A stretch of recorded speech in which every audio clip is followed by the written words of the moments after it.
Maka orang Islam itu tercela kalau dia tidak bekerja. Bekerja itu kehormatan. Bekerja itu apa?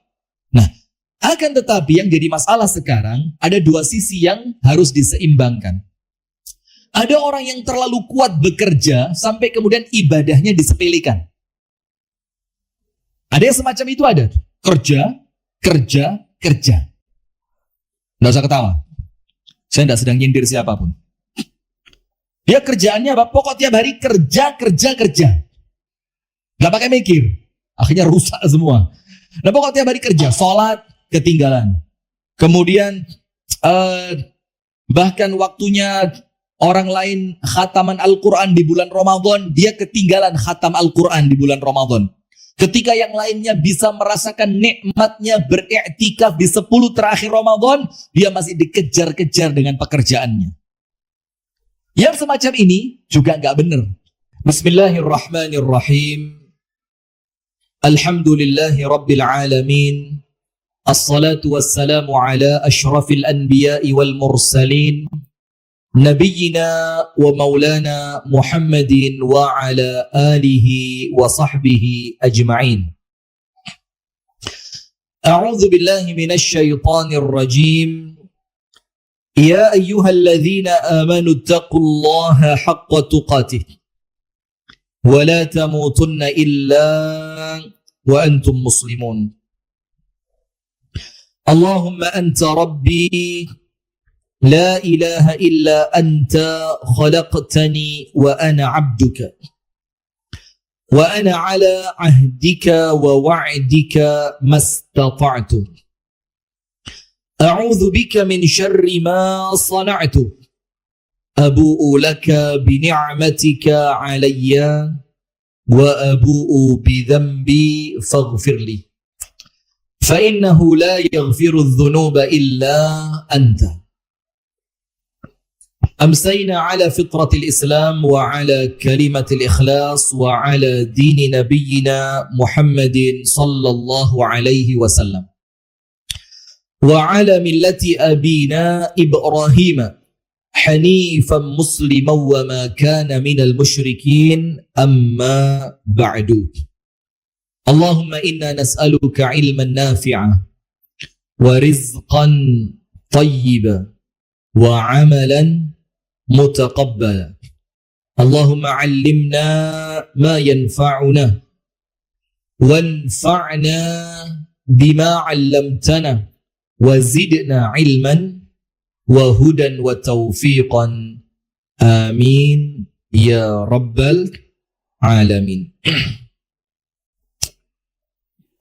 Hadirin sekalian, ibu-ibu dan bapak-bapak, teman-teman serta adik-adik sekalian, jamaah Masjid Al-Manar yang saya kesini terakhir tahun 2019. Sekarang berapa? 20, 21, 22, 23, 24, 25. Alhamdulillah sudah 6 tahun yang lalu. Dan jamaahnya ya antum-antum juga ini. Atau sudah berubah sekarang? Oh, sudah banyak yang meninggal COVID ya. Alhamdulillah jamaah sekalian, kita bersyukur kepada Allah di malam hari ini kita dipertemukan oleh Allah Ta'ala dalam majelis yang mulia ini dalam rangka menjalankan salah satu di antara perintah Allah, yaitu talabul ilmi. Jadi Allah Ta'ala memerintahkan kita untuk mencari ilmu. Sampai karena pentingnya ilmu itu, dalam keadaan Allah Ta'ala faham Nabi Muhammad tidak bisa membaca dan menulis, tapi perintah pertamanya, bacalah. Allah tahu Nabi Muhammad itu ummi, la yaktub wa la yaqra, tidak membaca dan tidak menulis. Tapi justru ayat pertama yang Allah turunkan, iqra, bacalah. Dari sini menunjukkan bahwa ilmu itu untuk orang yang beriman bukan perkara yang asing. Jadi orang beriman itu tidak mungkin hidup tanpa ilmu. Maka Allah Ta'ala berfirman, fa'alam annahu la ilaha illallah wastaghfir li dzambik. Carilah ilmu, ilmuilah, fahamilah. Tentang apa? Annahu la ilaha illallah. bahwasannya tidak ada yang berhak diibadai kecuali Allah, baru beramal. Fastaghfir li dzambik. Maka dengan itu Allah Ta'ala menunjukkan kepada kita keutamaan orang yang beriman dan berilmu. Yarfa'illahu alladhina amanu minkum walladhina utul ilma darajat. Allah akan mengangkat kedudukan, kemuliaan, kehormatan orang-orang yang iman dan orang-orang yang berilmu di atas mereka yang tidak beriman dan tidak berilmu beberapa derajat. Maka dengan itu dalam ayat yang lainnya Allah Ta'ala berfirman, Qul, katakanlah wahai Muhammad kepada mereka, agar mereka itu faham betul kedudukan ilmu. Qul, hal yastawil ladhina ya'lamun wal ladhina la ya'lamun. Katakan apakah sama orang yang berilmu dengan orang yang tidak berilmu. Maka kita berkumpul di tempat ini untuk melakukan suatu ibadah yang paling agung, yaitu mengenali ilmu dan ilmu tentang Allah, tentang Rasulullah, tentang syariat Allah. Maka kita berdoa kepada Allah, semoga pertemuan kita oleh Allah dijadikan pertemuan yang bernilai ibadah. Kemudian perpisahan kita dari majelis ini menjadi berpisah dalam keadaan dosa kita oleh Allah telah diampuni. Amin ya rabbal alamin. Salawat beriring salam semoga tercurahkan kepada uswah kita, Nabi besar, Nabi agung, An-Nabi Muhammad sallallahu alaihi wasallam. Beserta seluruh keluarganya, beserta seluruh istrinya, beserta seluruh sahabatnya, dan seluruh di antara umat dan pengikutnya yang setia menjalankan sunnah ila yaumil qiyamah. Dan termasuk dari sunnah itu apa? Bekerja. Maka Rasulullah sallallahu alaihi wasallam mengatakan, "Ma akala ibnu Adam khairan lahu min amali yadihi." Tidaklah seseorang itu memakan suatu makanan yang lebih utama dibandingkan makanan yang dihasilkan karena jerih payahnya sendiri. Itu artinya Islam ini agama yang memerintahkan untuk apa? Bekerja. Bahkan kemudian ada seorang sahabat di waktu orang lain kerja, dia duduk di masjid, zikir, doa, baca Al-Quran, sholat. Dia lakukan ibadah di waktu orang lain kerja. Kemudian Rasulullah bertanya kepada laki-laki tadi, "Mayyak fuluk?" Orang yang sedang ibadah, kata Rasulullah. "Mayyak fuluk?" Siapa yang membiayai hidupmu? Maka laki-laki itu mengatakan, "Akhun li fis suq." Saya punya kakak laki-laki kerja di pasar. Apa Rasul katakan? Atau kama qala Nabi sallallahu alaihi wasallam, "Akhuka alladhi fis suq afdal wa ahsan wa khair minka." Kakakmu yang saat ini kerja di pasar jauh lebih utama, lebih afdal, lebih baik dibanding kamu yang ibadah di masjid. Kemudian dalam hadis yang lain Rasulullah sallallahu alaihi wasallam mengatakan, "Bi an yahmila ahadukum al-hatada ala katifihi khairun lahu min an yas'alan nas fayu'tiya au yuhrima." Apabila seorang di antara kalian ngangkat kayu, kayu? Apa kayu? Maksudnya kayu bakar. Kalau seseorang di antara kalian itu rela mengangkat kayu bakar, ini kalau untuk orang kita kan kesannya apa? Pekerjaan yang tidak bergengsi lah ya. Tapi kata Nabi Muhammad itu lebih baik ketika dia mengangkat kayu tadi, kemudian dia jual ke pasar untuk menghidupi dirinya dibandingkan dia harus meminta-minta kepada manusia yang entah ia bakal diberi atau ditolak. Nah, maka jelas Islam itu di sini menunjukkan memang dunia itu penting. Dunia itu penting. Jadi tidak ada dalam Islam rahbaniyah. Rahbaniyah itu apa? Nggak pakai kerja, yang penting ibadah. Itu tidak dikenal dalam Islam. Tidak dikenal. Maka orang Islam itu tercela kalau dia tidak bekerja. Mazmum, tercela. Kalau antum tanya para ulama zaman dulu, semuanya bekerja. Bahkan Nabi Muhammad menyebutkan, wa kana Zakaria najjaran. Nabi Zakaria itu apa? Najjar, tukang kayu. Kerja, Nabi. Sampai baru ulama terakhir ini, ada musnid. Musnid itu orang yang haditsnya dia itu dia riwayatkan sampai Nabi Muhammad. Jadi dia tidak ngambil dari qala Bukhari, rawahu Muslim, enggak. Dia itu kalau menyebutkan hadits itu sampai dengan namanya dia sanadnya. Akhadtu hadzal haditsa an abi wa abi an jaddi wa jaddi an syaikhihi. Aku ambil hadis ini dari bapakku, bapakku dari kakekku, kakekku dari gurunya, sampai ketemu Nabi Muhammad. Anda tahu kerjaannya apa? Tukang jual air. Jadi dia tarik gerobak, isinya apa? Air. Dan dia baru mengajar muridnya setelah pekerjaannya selesai. Setelah pekerjaannya selesai. Sementara antum lihat para ustadz sekarang. Suruh kerja gengsi. Disuruh kerja malu. Alasannya apa? Zuhud. Bukan zuhud mas, males. Bukan zuhud, tapi apa? Sudah terlalu nikmat memakan duit monetize. Sudah terlalu cukup memakan duit dari tausiahnya. Maka bekerja itu kehormatan. Bekerja itu apa?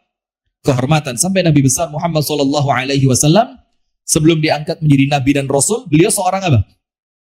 Pedagang. Beliau seorang pedagang. Nah, akan tetapi yang jadi masalah sekarang, ada dua sisi yang harus diseimbangkan.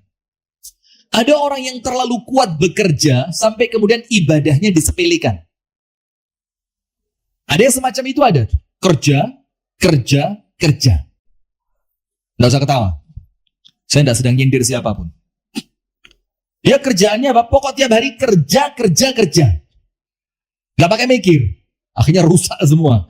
Nah pokok tiap hari kerja. Sholat, ketinggalan. Kemudian bahkan waktunya orang lain khataman Al-Quran di bulan Ramadan, dia ketinggalan khatam Al-Quran di bulan Ramadan. Ketika yang lainnya bisa merasakan nikmatnya beriktikaf di 10 terakhir Ramadan, dia masih dikejar-kejar dengan pekerjaannya. Yang semacam ini juga nggak benar. Tapi di sisi yang lain, ada orang yang males kerja, alasannya ibadah. Ini juga nggak benar. Maka perlu diseimbangkan. Nah, itulah materi kita di malam hari ini. Bagaimana kita ini punya harga diri dengan bekerja, tapi kita tidak dipermainkan oleh pekerjaan. Faham? Faham? Ya sudah, hadan Allah wa iyyakum ajma'in. Maka kita punya harga diri untuk bekerja. Sampai kemarin saya perjalanan dari Kasembon, dari Malang, untuk ke Solo, dari Solo ke sini, saya diskusi sama Al-Akh Abu Shanum ini.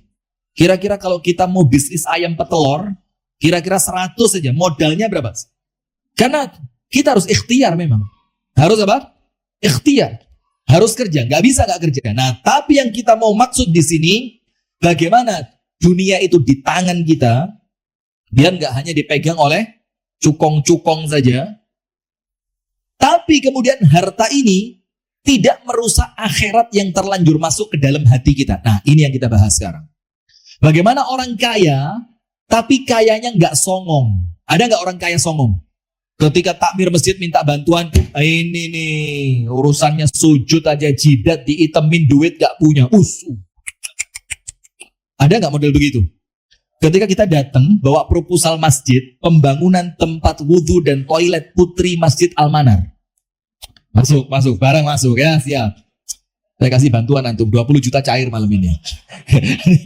Masya Allah. Amin. 20 juta kecil ya, duit kecil itu. Saya sekali ceramah aja biasa, ini nyindir Al-Manar ini. Sekali ceramah itu 30 sampai 35.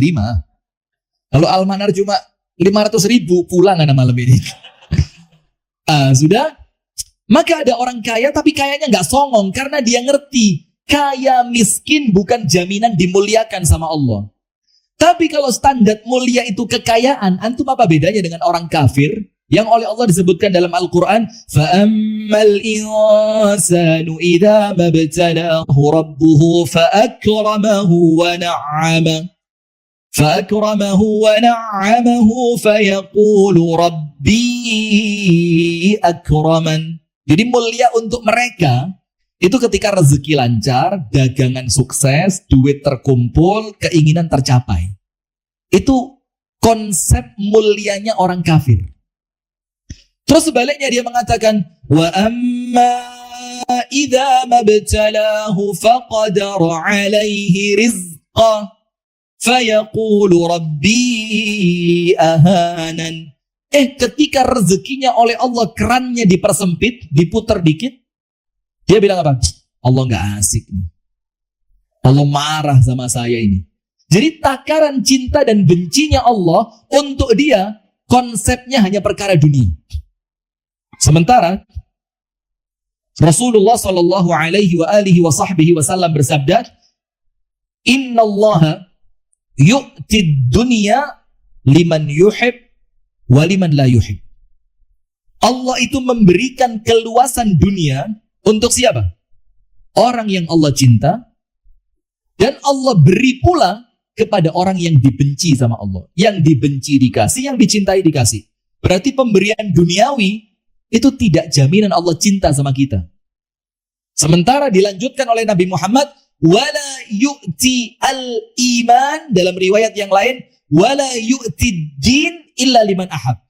Dan Allah tidak akan memberikan kemampuan beragama, Allah tidak akan memberikan keimanan kecuali kepada orang yang Allah cintai. Maka standar cinta dan bencinya Allah itu pada koridor iman. Dengerin ucapannya Sayyiduna Abu Bakar As-Siddiq. Anda kok tegang sekali ya? Coba senyum dikit, coba senyum. Saya kebawa loh ini. Nah, itu asik Pak, KDN. Kok KDN? DKM. Lagi baca beritanya KDM terus sehari-hari jadi DKM keliru KDM. Jadi kan ceritanya ada pesta rakyat atau apa gitu ya. Alamat gak dikasih bantuan Almanar ini. Sudah? Sayyiduna Abu Bakar radhiyallahu anhu mengatakan begini. La tahqiranna ahadan minal muslimin. Jangan sekalipun kalian berani meremehkan orang Islam. Jangan. Pokok kalau kelihatan dia muslim, sudah. Selamatkan lisan antum dari mereka. Abu Bakar mengatakan, la tahqiranna ahadan minal muslimin. Satu orang pun dari kalangan umat Islam jangan direndahkan. Walau kana saghiran. Walaupun dia itu di pandangan mata manusia, dia orang yang kecil. Kecil artinya ya mungkin untuk kita apa? Kerjaannya mungkin mungut botol air mineral, dia mungut plastik segala macam untuk dijual, atau mungkin petugas kebersihan atau yang lain. La tahqiranna, kata Abu Bakar, jangan diremehkan. Karena standar orang itu mulia atau hina bukan pada ukuran ekonomi yang dia punya. Kemudian Abu Bakar mengatakan, fa inna saghiral muslimina 'indallahi 'azim. Karena orang Islam yang paling rendah. Sudah antum bayangin lah, pokok muslim dia ya. Pokok dia tidak murtad, tapi yang paling rendah. Artinya secara iman ya pas-pasan, secara ibadah juga kadang ibadah, kadang juga enggak ibadah, tapi dia muslim. Secara ekonomi mungkin ekonomi kelas bansos. Tahu bansos? Yang di rumahnya distempel itu, tembok rumahnya itu. Ya Allah, sampai segitunya pemerintah ini merendahkan umat ini. Sampai di rumahnya tempelin tulisan. Padahal kewajiban ngasih makan di... Sudah lanjut lah. Astagfirullah. Maaf Pak KDM. Pak DKM ya, maaf. Karena apa? Sekecil-kecilnya orang Islam di sisi Allah azim. Maka dia mulia. Maka dia apa? Mulia. Maka mohon maaf lah teman-teman. Tidak usah mensupport tayangan-tayangan YouTube yang kemudian isinya itu kritik terus sama umat Islam. Amalan ini dikritik, amalan itu dikritik, ustadz yang ini disikat, ustadz yang itu dipukul. Mau cari apa dari yang semua itu? Padahal sejelek-jeleknya mereka, kalau memang jelek, selama mereka muslim, di sisi Allah mulia dia. Karena kalau dia tidak mulia, Allah tidak akan memberikan hidayah iman untuk mereka. Kan begitu? Maka sehebat-hebatnya Fir'aun, hina Fir'aun itu.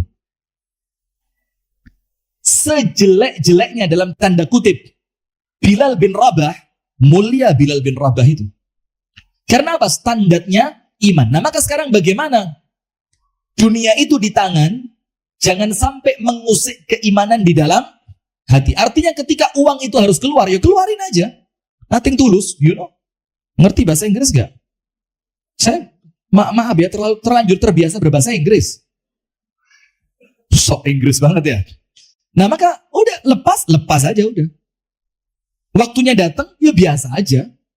Karena dunia itu tidak merubah apapun dari kita. Cuma ada satu konsep yang menjadikan para sahabat Nabi iri kepada sahabat lain yang kaya raya. Tapi konsepnya beda. Mereka itu menjadikan orang lain iri kepada mereka. Iri yang benar. Namanya apa? Ghibtah. Ghibtah itu iri dalam keadaan pengen sama tapi tidak berniat jelek. Kalau hasad, itu kepingin tapi mengharapkan jelek buat orang yang kita kepingin terhadapnya. Kita kepingin kaya dan kepingin orang kaya itu jatuh miskin. Itu hasad. Maka hasad itu kata Syekh Utsaimin apa? Itu penyakit yang paling menjijikkan. Nggak ikut punya rezeki, nggak ikut bagi-bagi rezeki, tapi ketika orang lain dapat rezeki, dia yang panik. Ini penyakit paling menjijikkan ini. Iya enggak? Sampai saya pernah pengajian di ujung selatan Jawa Timur, bagian selatan. Itu ketika mau ceramah, KDM-nya itu ngomong sama saya. DKM. Astagfirullahaladzim. Ini kualat beneran saya kayaknya. DKM-nya ngomong, masuklah ke ruangan sebelah mihrab, sama seperti ini. Kemudian diajak ngobrol, kasih teh, segala macam. Di sini nggak ada tehnya, nggak ada apa tadi. Kalau di sana ada teh, ada apa, segala macam gitu. Tapi nggak apa-apa mas, nggak masuk dalam hati itu aja. Sudah, dibilang, Ustadz, tolong Ustadz ya, dimasukkan, diselip-selip ke materi pengajian. Apa itu saya bilang. Dan saya ini bukan termasuk mubalik yang gampang disetir. Saya mau ngomong aja, saya nggak mau.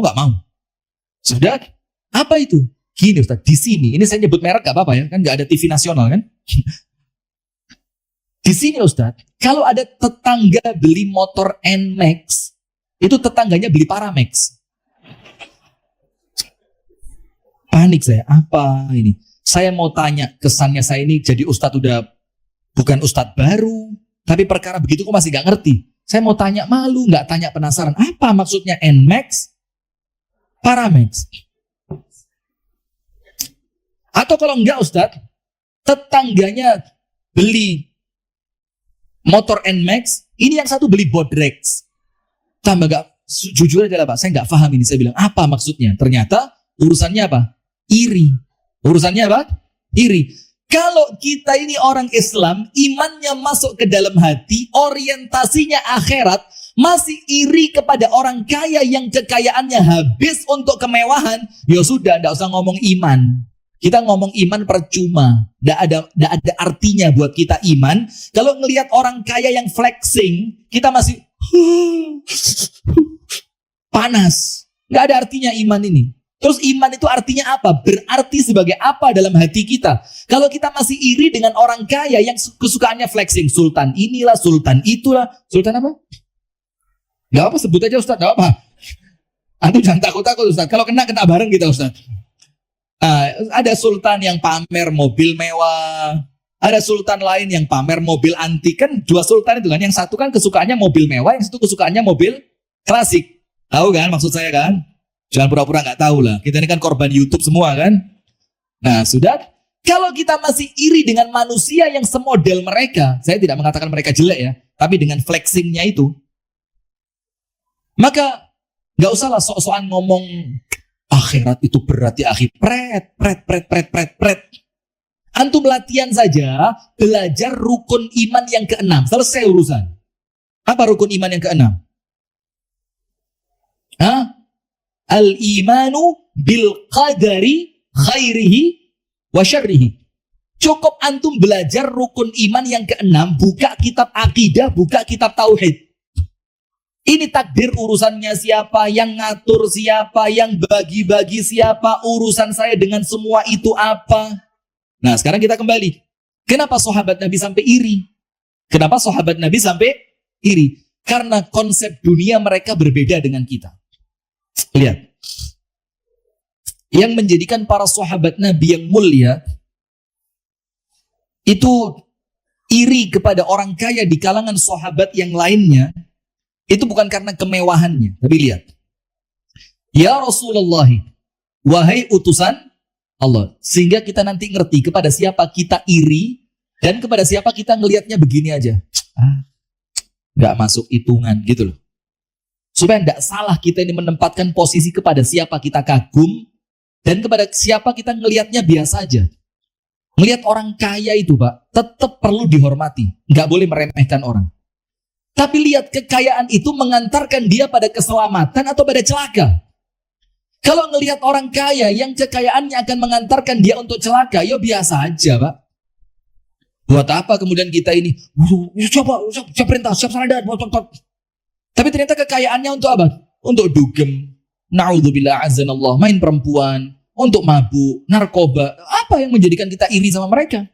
Nah, maka para sahabat datang sama Nabi Muhammad dalam tanda kutip curhat. Begini, ya Rasulullah, zahaba ahlud duthuri bil ujur. Ya Rasulullah, orang kaya enak banget ya. Kenapa?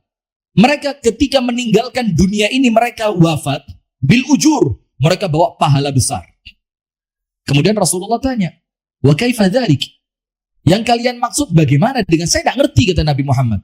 Maka Rasulullah dijelaskan oleh para sahabat, yusallun kama nusalli. Mereka itu sholatnya sama kayak sholat kami yang miskin-miskin ini. Wa yasumuna kama nasum. Dan mereka pun puasanya sama seperti puasa kami. Yang kaya itu juga puasa. Bahkan mereka sholat tahajud, mereka membaca Al-Quran, mereka menjalin tali silaturahim. Yang kami melakukan itu dan mereka melakukan juga. Kata orang miskin ini. Tapi satu yang mereka lakukan kami tidak bisa. Wa yatasaddaquna bifuduli amwalihim. Tapi mereka mampu bersedekah dengan lebihnya harta mereka yang itu yang kami tidak mampu. Lihat. Jadi irinya di posisi mana ini? Di mana? Di sedekahnya. Tidak ada mereka bilang mereka rumahnya tingkat 24 tanpa lift. Nah, ini tangga bocah. Ini keren nih. Terus kamar antum yang paling atas di rooftop. Tiap hari mau tidur sampai kamar hilang ngantuknya sudah. Turun lagi ke bawah mau nonton TV sampai bawah ngantuk lagi. Jadi bukan karena rumahnya, bukan karena onta mewahnya, bukan karena jumlah istri. Jumlah istri ya boleh juga sih ya. Bukan karena jumlah istrinya, bukan karena makanannya, tidak ada itu. Tidak ada. Maka yang menjadikan sahabat yang lain iri, wa yatasaddaqun. Karena mereka bisa sedekah, kami tidak bisa sedekah. Karena apa? Konsep kekayaan itu untuk mereka, untuk meraih akhirat. Rasulullah bilang apa? Gini, sini. Yang miskin-miskin sini, mendekat. Ayo, mendekat, yang miskin-miskin. Apa Rasulullah bilang? Saya beritahu kepada kalian satu amalan, kalian akan mendahului mereka dengan sedekahnya. Nah, lihat ini, Islam ini senantiasa punya solusi. Apa itu? Setiap kalian selesai sholat, zikir subhanallah, alhamdulillah, Allahu Akbar, 33. Total berapa? 102. Itu kan kalau matematika, Pak. Kalau Indonesia beda, Pak. 33, 102. Sabar. Saya waktu SD, SMP, SMA, matematika juara 1. Cuma saya kan mencerminkan sesuatu yang Indonesia banget gitu loh ya. 33 berapa, ukhti? Terima kasih diingetin ya, jazakillah khair. Mudah-mudahan cepat masuk surga, amin. Sudah digenapkan 100 dengan kalimat apa? La ilaha illallah wahdahu la syarikalah. Lahul mulku wa lahul hamdu wa huwa ala kulli syai'in qadir. Seneng orang miskin, aman. Coba mereka irinya karena kemewahan, mereka bilang, kami tidak makan zikir ya Rasul. Kami ini butuh onta, butuh rumah, butuh sofa, butuh AC, butuh tiap hari makan nasi mandi. Tahu nasi mandi? Boskil. Ya agak mahalan dikit ya, kita nggak makan yang murah-murah. Gampang panas dalam kalau makan yang murah. Astagfirullahaladzim. Nah sudah. Kalau mereka irinya karena dunia, maka zikir tidak cukup untuk mereka. Tapi karena mereka irinya akhirat, maka ketika diberi amalan zikir, mereka senang. Pulang orang miskin, kalah lagi tuh orang kaya itu katanya. Namanya sholat berjamaah. Ketika selesai sholat, orang miskin.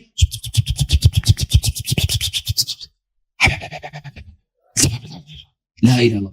Orang kaya ngelihat, tak kasih duit ya. Kamu barusan dikira apa? Kata orang miskin, no way. Enggak. Jangan dikira saya tertipu ya. Sampai lama-kelamaan orang kaya tahu apa yang dibaca oleh orang miskin.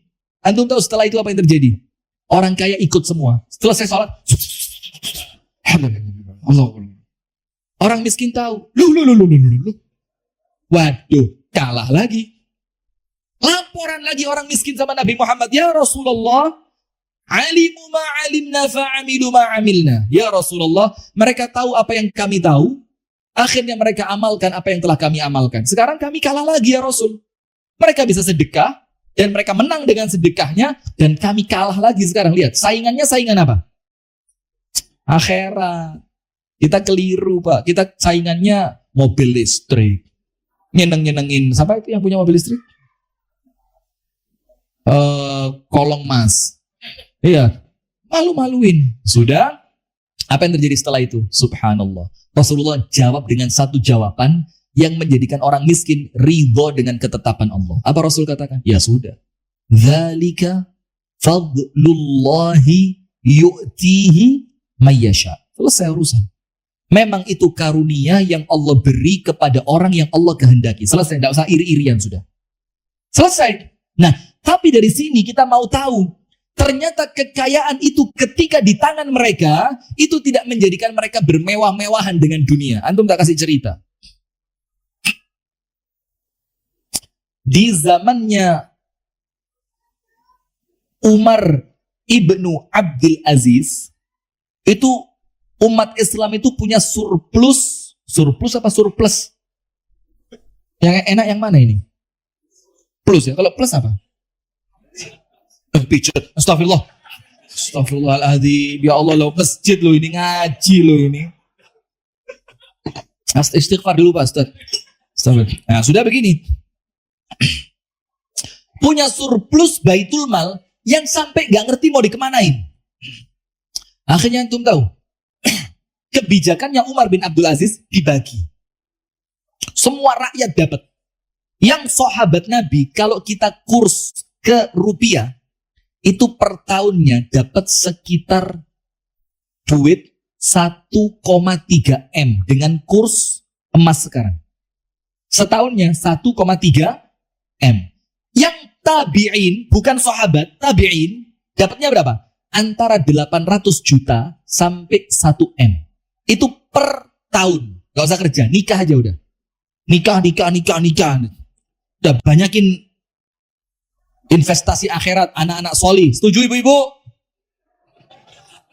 Setuju? Luar biasa Almanar. Kenapa pengajian terakhir di sini? Coba tadi pengajian pertama, Masya Allah. Saya udah mau ngantuk ini. Nah sudah. Tapi lihat, tidak Anda temukan di buku sejarah manapun di zaman Umar bin Abdul Aziz, mereka hidupnya mewah. Tidak ada. Tidak ada mewah. Terus pertanyaannya, duit sebanyak itu habisnya kemana?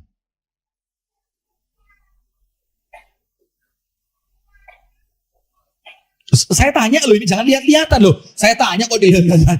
Ini saya tanya, terus duit sebanyak itu 1,3 M per tahun dan 800 juta sampai 1 M per tahun dan rata semua masyarakat dapat, itu habisnya kemana?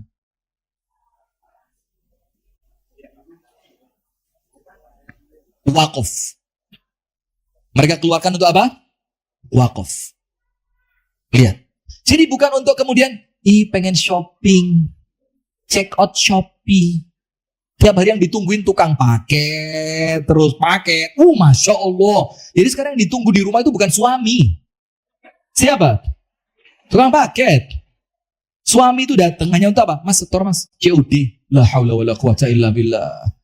Nah maka kebutuhan mereka akan dunia itu untuk membangun akhirat. Dari sini kita ngerti ucapannya siapa? Ucapan dari seorang ulama besar, Al-Imam Al-Hasan Al-Basri. Ketika Imam Hasan Basri itu ngelihat orang-orang mulai sibuk bersaing perkara duniawi.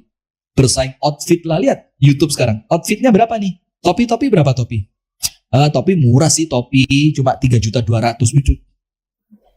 Saya dengar 3.200.000 itu murah.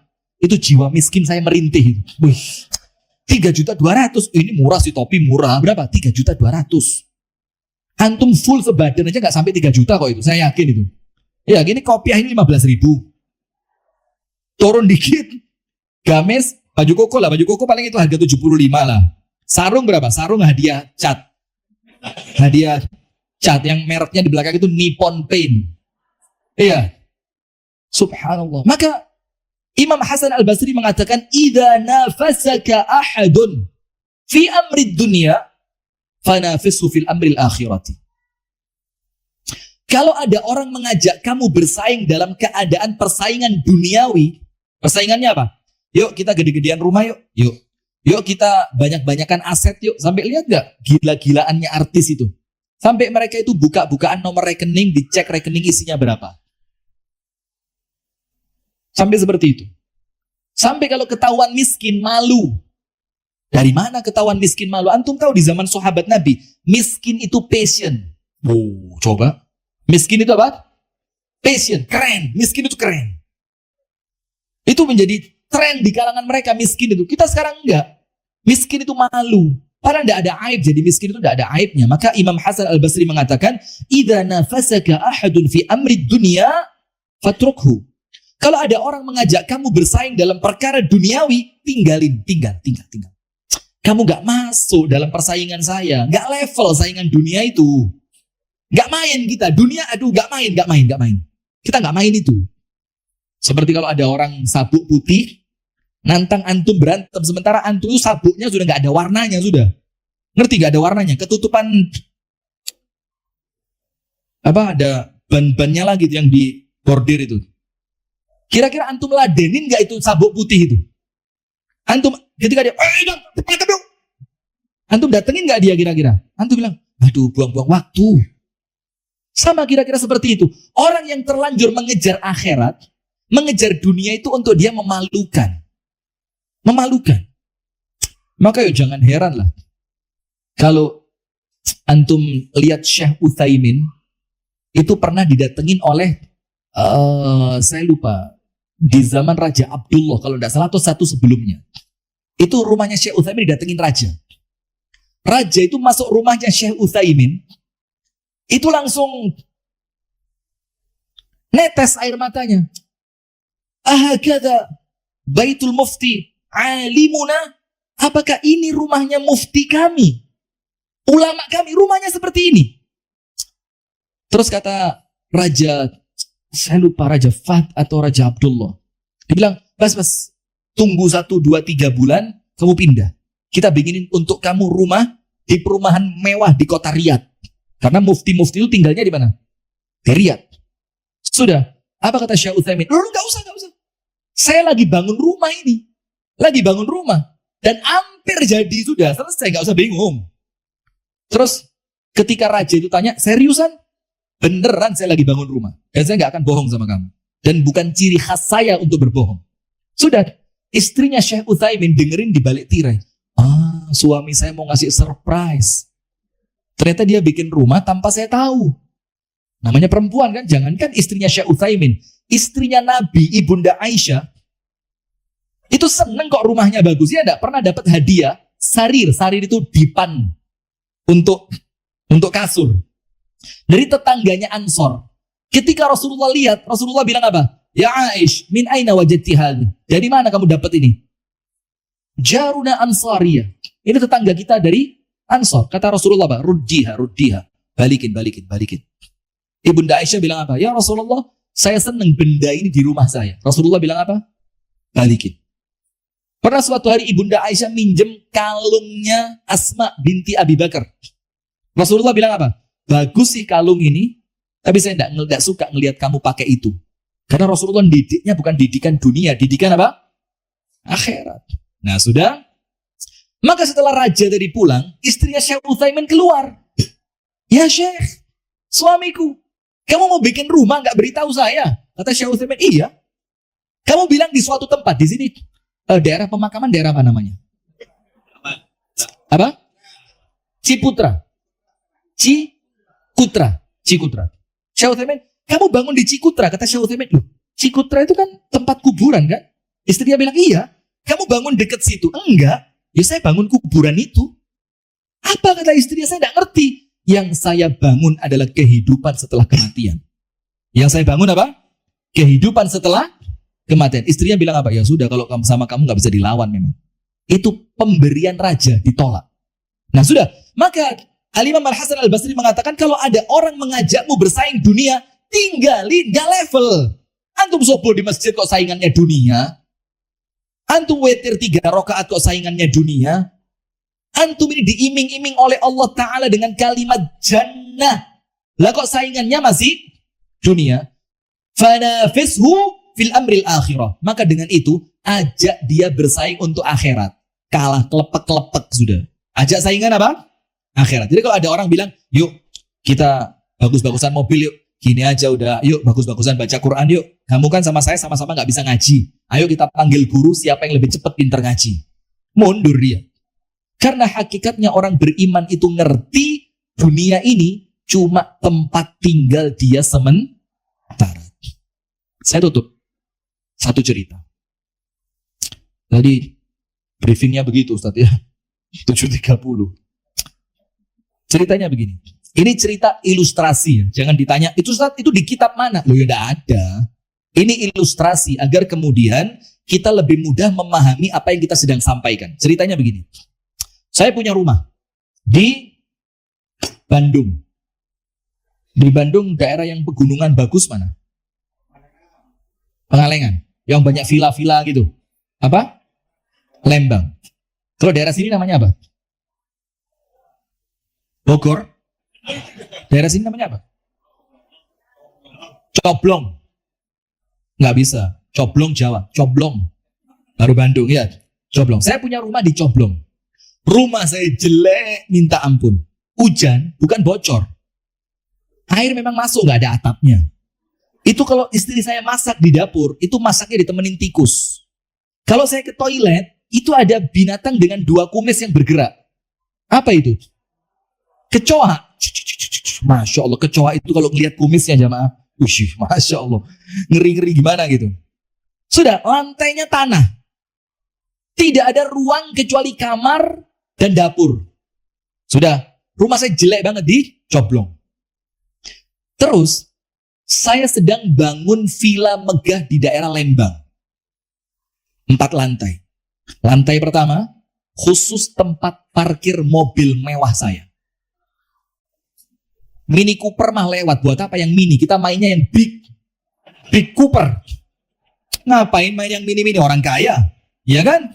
Ada di sana Big Cooper. Ada lagi Al-Fatihah, la haula wala quwata illa billah. Alphard udah nggak keren sih, udah lewat masanya ya. Lexus. Ada lagi sebelahnya Lambo. Yang punya pengacara yang begini tuh. Yang tangannya kalau bicara mesti kayak ada Lambo. Sebelahnya lagi Avanza. Wah, turun jauh ya. Pokok lantai pertama khusus parkir mobil-mobil mewah saya. Lantai 2 itu khusus tempat untuk saya terima tamu. DKM-nya Masjid Al-Manar. Wah, saya muliakan Anda di lantai 2. Lantai 3 ruang dan kamar keluarga. Lantai 4 nggak ada atapnya, rooftop dia, langsung langit. Ada tempat minibar, ada kolam renang, ada taman kecil, ada semi-semi tempat untuk fitness. Sip. Villa saya di Lembang udah jadi. Rumah saya di Coblong jelek banget. Kira-kira kepingin cepet pindah nggak saya? Kepingin cepet pindah apa enggak? Kenapa? Karena saya yakin saya akan pindah dari rumah jelek menuju rumah yang bagus. Sekarang bayangkan kalau itu dunia dan akhirat. Bayangin kalau itu apa? Dunia dan akhirat. Dunia kita anggap seperti rumah saya di Coblong. Enggak saya bangun. Udahlah, punya sedikit cukup lah. Yang penting ada tempat buat istri pertama, istri kedua, istri ketiga, yang penting istri sabar. Ada apa? Ada. Anda bukan istri saya, kenapa Anda yang protes? Atau Anda mau jadi calon saya gitu? Ya maaf, gak masuk kriteria lah. Astagfirullah. Bercanda ya, bercanda. Astagfirullah. Sudah, waktu habis, serius. Saya bayangin, rumah saya di Coblong itu adalah dunia. Yang saya gak bangun terlalu mewah. Saya bikin sewajarnya saja. Setiap saya dapat duit, saya transfer untuk pembangunan rumah akhirat yang saya anggap Lembang tadi. Saya transfer ke sana, bang. Jadi lantai 1. Saya transfer lagi, pang, jadi lantai 2. Saya transfer lagi, cang, jadi lantai 3. Saya transfer lagi jadi rooftop yang ada kolam renangnya, tempat minibarnya, ada kafenya, keren. Yang kalau sore saya bisa ngelihat matahari tenggelam dari lantai 4 rumah saya. Dan saya ibaratkan itu akhirat saya. Kira-kira takut mati nggak Anda sekalian kalau seperti itu? Takut mati nggak? Nggak akan. Kenapa nggak takut mati? Karena yang Anda bangun adalah akhirat. Dunia cuma tempat tinggal Anda yang bakal Anda tinggalkan dan Anda tinggali sementara. Sekarang pertanyaannya, siapa yang nggak takut mati angkat tangan? Semua kita takut mati. Jangankan Anda, saya aja takut. Pertanyaannya, kenapa kita takut mati? Karena kita sadar yang kita bangun dunia bukan akhirat. Jadi kita sadar kalau kita ninggal mobil kita ninggal rumah kita ninggal rekening kita ninggal aset kita ninggal semua yang kita ikhtiarkan, belum sempat kita pindah ke akhirat. Itulah jamaah makna ayat Al-Quran, Rabbi laula akhartani ila ajalin qarib fa asaddaqa wa akum minas salihin. Ya Allah, tunda sejenak ya Allah. Mau ngapain? Saya mau datang ke notaris ya Allah. Semua sertifikat mau saya ganti sertifikat wakaf. Bisa nggak minta tunda sejenak? Bisa nggak? Nggak mungkin bisa. Nah, maka itulah jamaah. Jadikan dunia itu di tangan kita. Tapi rasain dunia itu hina banget. Kalau bisa lepas, lepasin aja. Kalau bisa lepasin. Tapi ngelepasnya kemana? Ke akhirat.